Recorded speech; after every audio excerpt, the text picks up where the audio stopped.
বন্ধুরা ছবিটা দেখতেছেন, দেখেন এখানে অনেকগুলা ইউটিউবার, হোল ওয়ার্ল্ডে যত ইউটিউবার আছে, বাংলা ভাষা হোক আর যে কোনো ভাষায় হোক, এরা রিভিউ করতেছে। এটা হলো ওয়ার্ল্ড ওয়াইড রিয়াকশান দিছে। কিসের? তুফানের। প্রথম হইল টিজার, পরে হইল গানের।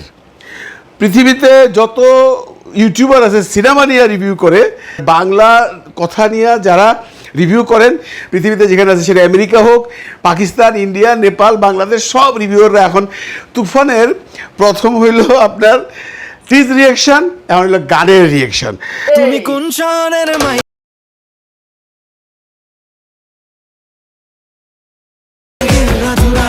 Saqib Khan, superstar, megastar, Bangladesh film industry ka Saqib Khan is just like is more than Shah Rukh Khan in Bangladesh.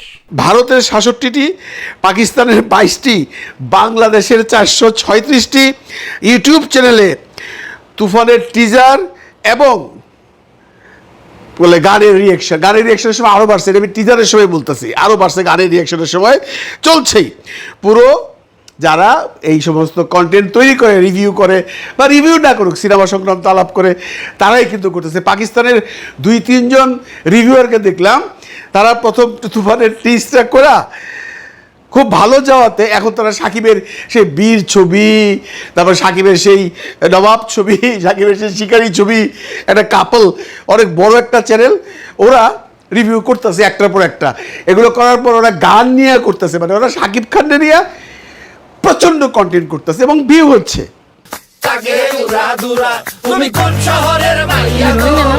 মিমি है ना आहा म्यूजिक ভিউ হচ্ছে দেখেই তো করতেছে। তাদের এখানে যাই দেখবেন আপনি যে ওদের এখানে এখন ইদানিংকালে শুধু সাকিবের ছবি, সাকিবের গান, সাকিবের মানে নট অনলি তুফান, মানে পুরনো ছবি, পুরনো গান রিভিউ হচ্ছে। এটা শুধু পাকিস্তানের ওই ভদ্র মহিলা এবং ভদ্রলোক নন, ৮-১০ জন কন্টেন্ট ক্রিয়েটার বা যারা রিভিউ করে, তারা মেয়েরা আছে। দেখেন এরা বাংলা ভাষা বুঝে না এবং এরা শাকিব খানকে চিনে না। এরা বলে যে আমাদেরকে জানাবা এইটা হয়েছে কি না, এটা কোথায়, এই ছবির মানে কি, বাংলার কিচ্ছুই বুঝে না, কিন্তু কইরা যেতেছে এবং মানুষ দেখতেছে। কারা দেখতেছে? শুধু কি বাংলা ভাষাভাষী লোক দেখতেছে? না, হিন্দি উর্দু ভাষাভাষীর লোকও দেখতেছে। কারণ তারা কিন্তু রিভিউটা বাংলায় করতেছে না, তারা করতেছে উর্দুতে। তো উর্দুভাষী মানে পাকিস্তানে চলছে, ইন্ডিয়াতে চলতেছে। এখন এই যে মানুষজন দেখতেছে সাকিবের এই যে মানে ভিডিওগুলা দেখা, তাদের মধ্যে ইন্টারেস্ট গ্রো হইতেছে এবং সবাই প্রশংসা। মানে সাকিব খান কোথায় চলে গেছে, এই একটা ছোট্ট এক্সাম্পলেই আপনারা বুঝতে পারবেন। কারণ এই যে রিভিউয়াররা এখন ইদানিংকালে আর অন্য কোনো টপিকস নিয়ে আলোচনা করে না রে ভাই, বিশ্বাস করেন। সাকিব খান এতদিন ছিল সিনেমা হলে, ঢুকে গেছে ইউটিউবে। অনেক কন্টেন্ট ক্রিয়েটাররা আসেন কলকাতায় এক ভদ্রলোক আছে, তার নাম হলো কিনা নাম, ভদ্রলোকের নাম কি নাম, ওই যে হুইয়া আরি বুইদা, ঘুমায় আরি বুইদা, খুব নাম করা অরিত্র জ্ঞানী বা জ্ঞান। উনি সর্বদা দেখছি কলকাতার আর্টিস্ট, কলকাতার ডিরেক্টর জিৎ দেব এদেরকে পচায়। আপনারা যে দেখেন পুরনো ভিডিওগুলা, পচায় ভিউ বাড়াইছে এবং মোটামুটি তার একটা সুনাম হয়ে গেছে। এই ভদ্রলোক দেখি সাকিব খানে হেরে ঢুকছে। প্রথম কন্ট্রোভার্সি করলো ওই গানের নকল নিয়ে, এইটা নিয়ে আসে ভিডিও বানানো শুরু করলো, মানে সাকিব খানের নেগেটিভ পড়লো। পরে বাংলাদেশ থেকে আরেকজন ইউটিউবার, যার ব্যাপারে পরে আসতেছি, উনি আবার জবাব দিল, মানে সাপ লুড্ডু খেলা আর কি, একবার উপরে যায় একবার নিচে আসে, একবার উপরে যায় একবার নিচে আসে, চলতেছে। সাবজেক্ট কি? সাকিব খান। আমাদের কোনো আপত্তি নাই, অরিত্র জ্ঞানী সাহেব আপনি করেন, শুয়া করেন, বইয়া করেন, খাড়াইয়া করেন, দৌড়াইয়া করেন, বাসের মধ্যে বইয়া করেন, ট্রেনের মধ্যে বইয়া করেন, আমগো কোনো আপত্তি নাই ভাই। মগর সাকিব খানরে পচায়েন না। হ্যাঁ, আপনারা তো একটা কন্ট্রোভার্সি নিয়ে বহুদিন আলোচনা করছেন, সাকিব জিৎ দেব নিয়ে। কন্ট্রোভার্সি করার কিচ্ছু না, এটা একদিনে শেষ করতে পারতেন, করেন নাই। কেন করেন না জানি তো আমরা, মানে কন্টেন্ট বাড়ানোর জন্য। আপনি লাগছেন কার সাথে? বাংলাদেশের সিনে ব্রুজ, এরকম করে চুল দেয় দিলীপ কুমারের চিনেন না? দিলীপ কুমার আমাদের চুল দেয়। অসম্ভব শিক্ষিত এরা ভাই। আসসালামু আলাইকুম সিরাপুরুষ ভাই, রাজ ভাই আর জাহিদ ভাই, আমরা জানতাম এরা দুজন ভাই, আমার শুনলাম বন্ধু। তো এই জাহিদ ভাই না রাজ ভাই অসম্ভব শিক্ষিত মানুষ, তার কথাবার্তায় বোঝা যায় অনেক লেখাপড়া করছে সে, কারণ উনি কথায় কথায় কয় ফাকিং আর কথায় কথায় কয় শিট। রাজ ভাই এই ফাকিং শব্দটা কে না আসে আপনি সত্যি কিনা বলতো ভাই? কথায় কথায় যে ফাকিং করে না, ফাক ইউ ফাকিং, ভালো? আমার তো মনে হয় না, আপনি তো শিক্ষিত মানুষ ভাই, আমরা নয় অশিক্ষিত। তারপরে কথায় কথায় বলেন শিট, শিটের মানেও তো আপনি জানেন, কথাবার্তা তো তাই মনে হয়। এবং এরে পচান ওরে পচান, আপনি শুরু করছিলেন কিন্তু সাকিব রে পচাইয়া। আপনি প্রাউড করে বলেন যে আপনি বাংলাদেশের একমাত্র কন্টেন্ট ক্রিয়েটর যে সাকিব খানকে নিয়ে কথা বলেছি, এবং আমি কাউকে কেয়ার করি না। সাকিবের মূর্খ যারা দর্শক আছে তারা এগুলো নিয়ে আপত্তি করে। সাকিবের মূর্খ ফ্যান ফলোয়ার আছে। আপনারা তো আগে বলছেন সাকিবের সবই মূর্খ, সাকিবের ফ্যান ফলোয়ার রিক্সাওয়ালা, সাকিবের ফ্যান ফলোয়ার গার্মেন্টসের কর্মী, সাকিবের ফ্যান ফলোয়ার মানে থার্ড ক্লাস লেভেলের লোক। তো ঠিক আছে, থাকতেই পারে, সাকিব খান নিজেই তো বলে। আমি তখন প্রাউড ফিল করি যখন শুনি আমার সিনেমা গার্মেন্টস কর্মীরা দেখে, আমি তখন প্রাউড ফিল করি যখন আমার সিনেমা রিক্সাওয়ালারা দেখে। সাকিব খানের কথা আপনি তো বলার কিচ্ছু নেই। আপনি যে কথায় কথায় বলেন যে সাকিবের মূর্খ ফলোয়ার বা মূর্খ ফ্যান, মূর্খ হইতেই পারে। এই যে আপনি আর জাহিদ সাহেব দুইজন ভাই না বন্ধু, আপনি আর জাহিদ সাহেব এক। আপনি দিলীপ কুমারের মতো চুল দেন, জাহিদ সাহেব দেয় না, অবশ্য খুব ভালো লাগে কিন্তু বিশ্বাস করেন যে দিলীপ কুমারের মতো চুলটা যে দেন না আপনি ভাই, বিশ্বাস করেন এটা এটা বলতে পারেন না, খোদার কসম ভালো লাগে, বিশ্বাস করেন।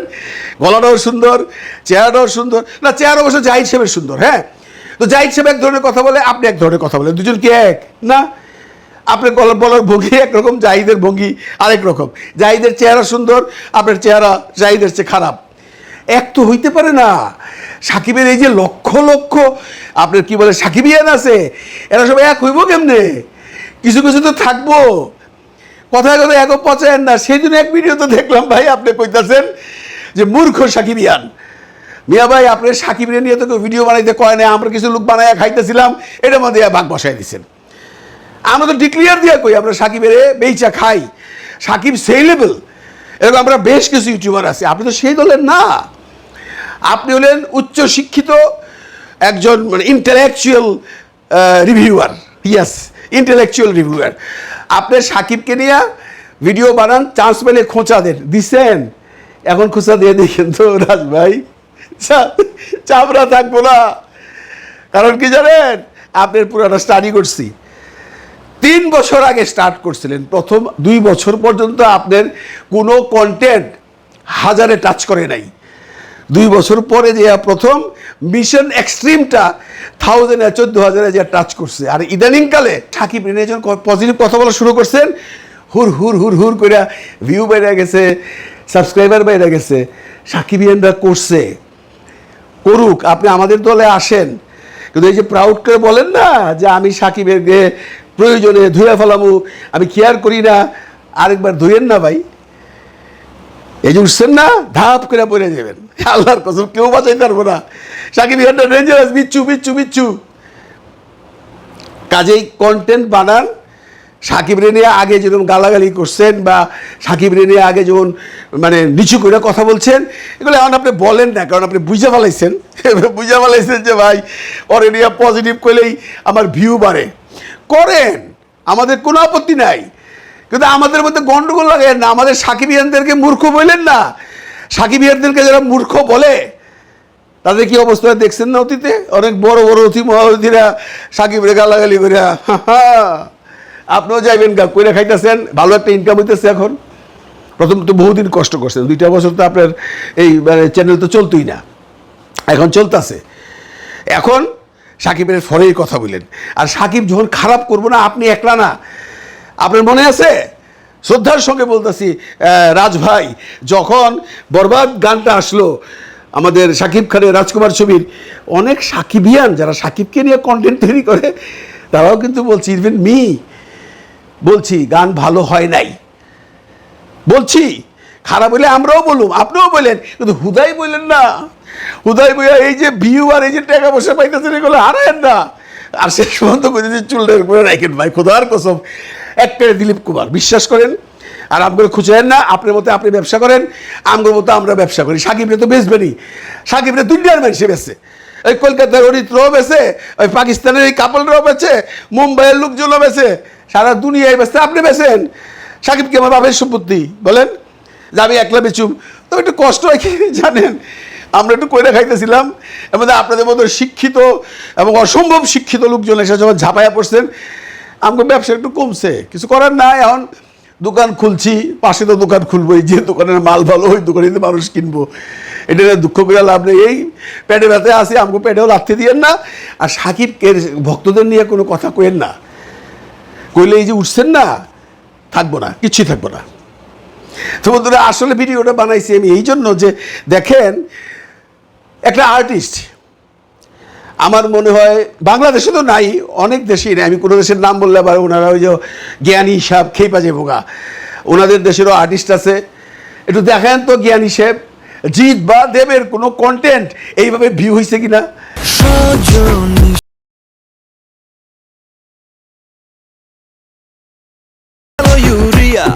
এবার জিৎ বা দেবের কোনো কন্টেন্ট, কোনো টিজ, কোনো গান এইভাবে পৃথিবীর 266টা দেশের লোক, সরি 266 না, আমি একটু বলি দেখে বলি, আর উল্টাপাল্টা কথা বলে সব শিক্ষিত লোকের পিছনে কথা রাখছি তো আমারে বাস দিয়ে দিব। হ্যাঁ, 66টা, ভারতের 66টা ইউটিউবার, পাকিস্তানের 12টা, বাংলাদেশের 436টা ইউটিউবার রিভিউ করতেছে, সাকিব নিয়ে আলোচনা করতেছে। আপনার কি মনে হয় অরিত্র জ্ঞানী সাহেব আপনাদের দেবকে দিয়ে, আমি দেবকে শুরু করতেছি না, দেব বা জিতের কোনো কন্টেন্ট এভাবে ভিউ হয় না। আমি দেবের এবং জিতের প্রতি শ্রদ্ধা রেখে বলতেছি, তাদের জায়গায় তারা বড়, আমাদের সাকিব আমাদের কাছে বড়। আমরা কিন্তু কখনো দেব জিতের নিয়ে কোনো কন্টেন্ট বানাই না ভাই, একটা কন্টেন্টও জীবনে বানাই না। আপনারা বানান, আপনারা আপনার সাকিবের কান্দে পড়ে করে খান, অসুবিধা নাই, কন্ট্রোভার্সি করেন না প্লিজ প্লিজ প্লিজ, কন্ট্রোভার্সি করেন না। লোকে আবার এই আমাদের দেশেরই কিছু জ্ঞানী মহাজ্ঞানী ইউটিউবার যেরকম সিনেব্রুস, এদেরকে নিয়ে ঝগড়া লাগে, কন্টেন্ট বানায়েন না। যদি করেন সাকিবকে বড় করে করবেন, তাহলে এই যে ভিউ ব্যবসাটা হচ্ছে হবে। সাকিবকে ছোট করবেন, আপনারাও বলতেছি তাপ করে পড়ে যাবেন। আমার কথায় কেউ কিছু মাইন্ড করেন না, কারণ আমার খুব ভালো লাগছে যে সাকিব খানের নিয়ে বাংলাদেশ, ভারত, পাকিস্তানে এত আলোচনা হইতেছে। সাকিব এতদিন সিনেমা হল দখল করেছিল বাংলাদেশের, ভবিষ্যতে তুফান দিয়ে হয়তো বা কলকাতার সিনেমা হলও দখল করবে, সময় বলে দিবে, কিন্তু ইউটিউব কিন্তু খায়া ফেলাইছে। আপনারা যারা সাকিবের নিয়ে কন্টেন্ট করেন তাদের কাছে আবারও বলতেছি, কন্টেন্ট করেন, কন্ট্রোভার্সি করেন না, তাহলে কিন্তু সাকিবিয়ানরা ছাড়বে না। ভালো থাকেন সবাই, ভালো থাকেন সবাইকে, খুদা হাফেজ।